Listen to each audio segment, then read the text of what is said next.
Hi guys, and welcome back to my channel. I hope you're all doing well. I have not uploaded a video in about 2 or 3 months. I'm really sorry about that, but this is going to explain about why I have been gone, where I've been, and what the plans for this channel look like in the future, and my 2024 travel plans. First of all, let's address the elephant in the room. Where have I been? I'm still living and working in London. I've been here about 9 months now, which is crazy. It's absolutely flown by. It's just I haven't really been anywhere else apart from London since my Paris trip, which I think was one of the last videos that I uploaded. But I have some exciting plans coming up soon, which I'll talk about later in the video, which is why I thought I would come back. And I do want to make some more sort of sit down advice tip travel guide videos. If that sounds like something that you guys are interested in, then let me know down in the comments. And I do want to get into more London content because I do feel like that is something that would be really useful for people. I love playing tourist and it's one of my favourite things to do, and with summer coming back up again, I think that would be a really good time to start that. So yeah, that's where I have.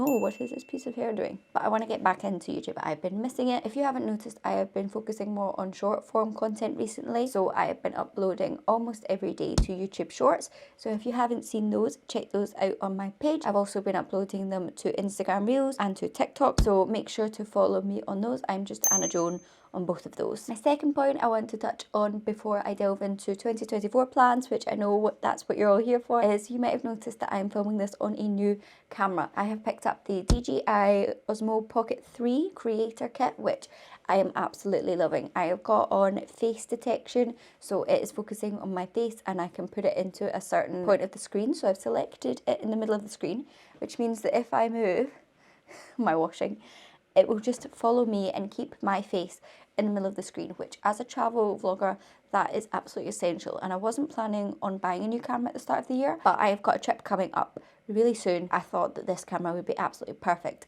for this new trip. It's also got a mic, which I am wearing with a magnet on my jumper. If you think that this quality is decent, let me know. I'll film a little clip and show you what I look like right now from my phone, so you can see how small this camera is. It's absolutely tiny. It's basically sort of like an action camera, like a GoPro, but even smaller, and the quality is even better. I never really reach for my Canon G7X anymore. Even though it's a small camera, I still get a bit self-conscious carrying it out and about with me, and I'm always scared because people say when you go traveling, obviously don't let people know that you have valuables on you. So something a little bit more inconspicuous is perfect for me, and I just love the way that it moves, and the stabilization is great. Let me know how you guys think the quality is, if you are liking this. If there's anything that could be improved, let me know. And I waffled on for far too long, so let's get to the main bulk of this video.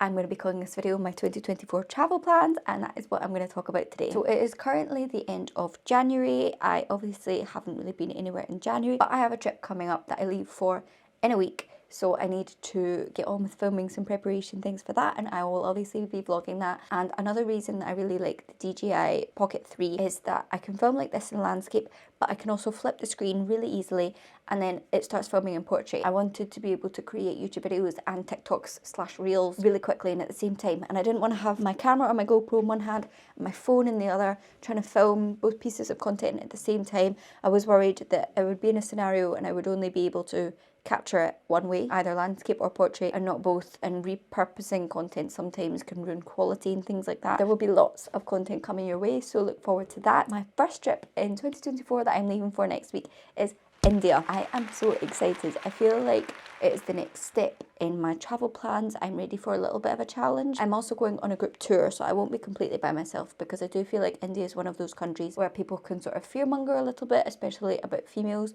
solo females. As much as I am for solo female travel and putting yourself out there, I do think there are instances where I would probably advocate group travel, and I'm still solo traveling. I don't know any of these people in the group. I'm going by myself, but I will not be alone in that country, which I think is a really good solution for countries like India. I don't really want to tell people to solo travel, but I also don't want to tell people that it can't be done, because I know a lot of women have gone to India and had a great time. This is probably just a more personal decision and how you feel about traveling countries like India, where people might tell you that it's a little bit more unsafe. So that is who I'm going to India with. I'm going to India with TruTravels, which I have been to Thailand and Vietnam with before. Loved it both times. I am big fans of TruTravels. If you haven't checked them out already and you're wanting to think about solo travel, like I said, this is a really good in-between because you go yourself but you're not alone in the country. So I'm off for a 2-week trip around northern India with TruTravels, and I have a couple of days either side, so I'll be away for just over 2 weeks, which I'm super excited about, and I should be able to get loads of content for you guys. So that basically takes up the whole of February. I've got a little bit of time planned in between February, and the next thing that I've got for definite in the works isn't until June, and I will be going to Amsterdam for 3 days with my family for my auntie's 50th. I'm not entirely sure how much content I will be getting because 3 days isn't a lot, and we are there to celebrate my auntie, be with my family. I might film a couple of short form things in Amsterdam because I've also done a couple of YouTube videos in Amsterdam before. And then I've also actually booked, this Black Friday sale really got to me. I booked another TruTravels trip for September, and it is a Greek island hopper. I am so excited because I just feel like I keep seeing everyone having like Greek island summer, and it's at the end of summer, so I feel like end of summer is really good because you've still got something to look forward to when other people have all sort of already been on their summer holidays. It sort of prolongs summer a little bit in my opinion. But those are the only 3 things that I've got for definite this year. I did have a 2024 goal of visiting 3 new countries. So India will be a new country for me, and then that would leave me with 2 other places I would like to go that I've never been before. I would really like to use my position, obviously living in London right now, to take advantage of some more cheaper flights to European destinations. I feel like in the past I've focused a lot on more far-flung places like Asia, so I would like to maybe just a couple of weekend breaks. I feel like that's a super easy and fairly cheap way of knocking off some countries on your list. I would love to go for a weekend to Lisbon this year, however I have been to Portugal already. Some of the places that I'm thinking about for European breaks are like the Czech Republic, Slovenia, Slovakia, Bulgaria, Estonia, Latvia, Lithuania, places like that. If you have been to any of those places and you have any recommendations or any tips or places that you think I should visit, then let me know in the comments down below. But I would really like to get to a couple of those throughout the year. So I have got some exciting plans in the works. Obviously, India is the main one. I leave next week, and there will be loads of different content coming. I'm going to be filming a pack with me. I'm going to be filming a travel with me.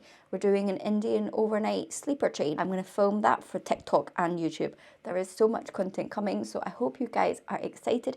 But also there will be more sit-down content coming, things that I wish I'd known before backpacking, things that I took backpacking that I regret. I'm also going to do a Australia cost breakdown for YouTube and TikTok, because I've already talked about my pre-departure costs on YouTube, how much it cost me to get my working holiday visa, how much my vaccinations and things were, but I never really talked about how much I spent whilst I was in Australia. So I thought I would talk about those, and then we can add them all up together at the end, because that is a question that I see online a lot, because Australia has such a reputation for being an expensive country, and it is. Give the video a thumbs up if you enjoyed, and don't forget to subscribe for all those exciting adventures that are to come. Bye guys!